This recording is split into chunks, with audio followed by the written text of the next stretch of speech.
Friends, welcome to my channel. So today is the sixth day of my 30 days challenge. So let's get started. तो शुरू करते हैं step number 1 से। Step number 1 जो हमारी रहती है स्पीक ऑन स्मॉल टॉपिक्स। तो आज का जो हमारा स्मॉल टॉपिक है दैट इज एक्टर्स। तो इसमें मैंने 5 एक्टर्स की नेम लिए हैं, Shahrukh Khan, Aamir Khan, Amitabh Bachchan, Akshay Kumar and Sonu Sood.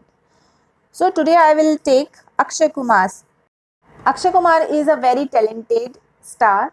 He is not only a superstar but also a good human being, as we have been hearing that he has donated some particular amount to that fund, to hospital, to the needy people.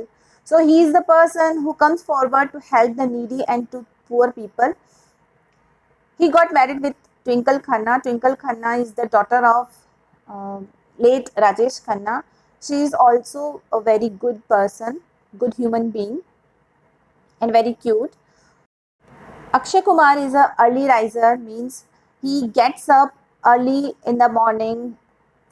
I have read in a newspaper that he gets up at 4 o'clock morning and go to bed and goes to the bed at 9 o'clock. Means he is a very early riser and he is very fit because of his habit of sleeping at the time and getting up early in the morning. So we can say he is a perfect human being. He is a this type of person motivates the other people, and we should adopt this habit, at least this habit, to our life. So there are a lot of things to talk about Akshay Kumar, but as we have been saying that this is a topic of small topics to talk about, so I'll just stop my topic. So let's move to the next step, step number 2. Step number 2 is proverb. So in this step we just talk about a proverb. So I'm taking a proverb, an empty vessel sounds much. It means thota chana baje gana, means a person who has less knowledge, he shows off much, but the person who has much knowledge, who is experienced, he does not shows off. He does not show off his experience or his knowledge. Just keep his knowledge to himself. He does not pretend that he has the knowledge, much knowledge.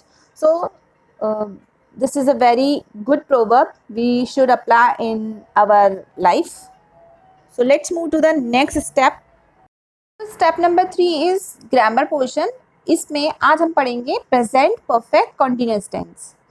देखिए present perfect continuous में का structure क्या होता है। सबसे पहले हमारा subject रहेगा, देन हैज़ या फिर have, okay, plus been, plus verb की फर्स्ट फॉर्म के साथ ING। ये हमारा स्ट्रक्चर हो गया है।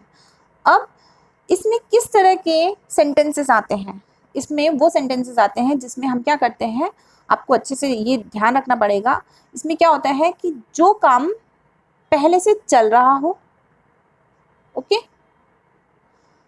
ये है हमारा पास्ट, पास्ट में जो काम चल रहा था, उसके बाद प्रेजेंट में भी वो काम चल रहा है और फ्यूचर में भी उसके चलने की पूरी संभावना है, पूरी चांसेस हैं। इसमें उस तरह के सेंटेंसेस को हम शो करते हैं।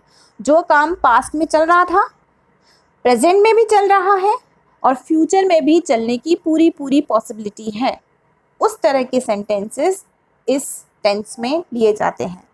जैसे मान लीजिए बारिश हो रही है, ठीक है, अब कल रात से बारिश हो रही है, अभी भी बारिश हो रही है, सुबह जब मैं उठी तो भी बारिश हो रही थी, कल रात से बारिश हो रही थी, सुबह जब मैं उठी तब भी बारिश हो रही थी और लग रहा था कि शायद थोड़ी देर तक ही चलती रहेगी, okay.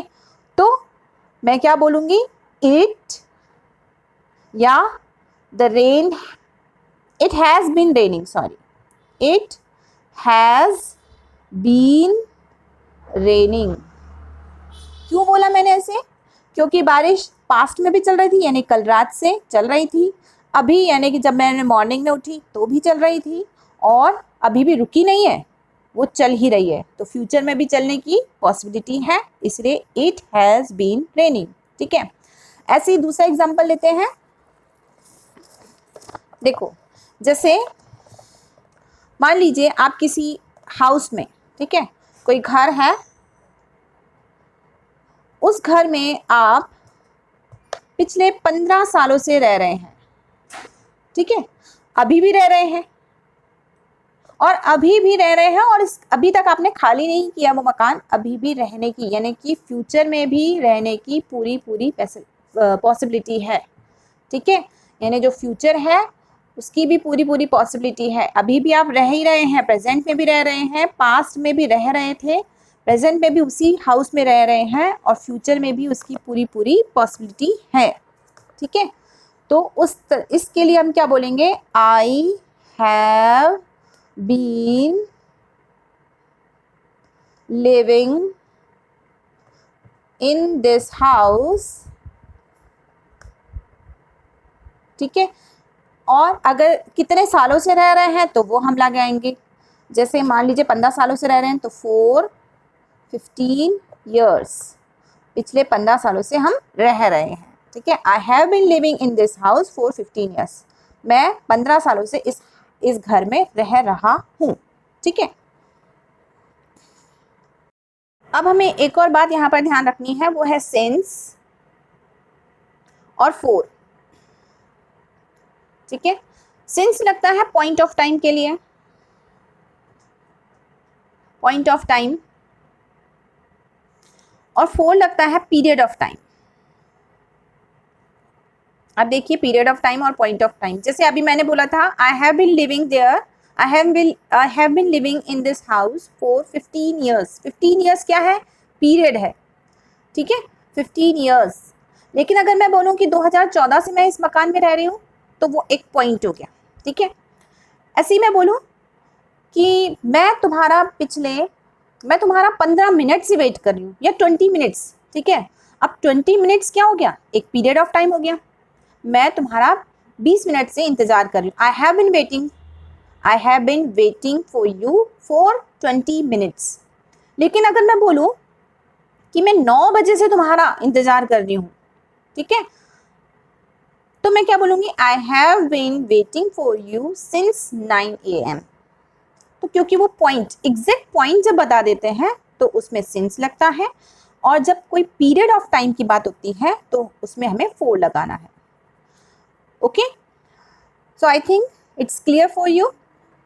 Okay, bye, have a nice day, please subscribe my channel.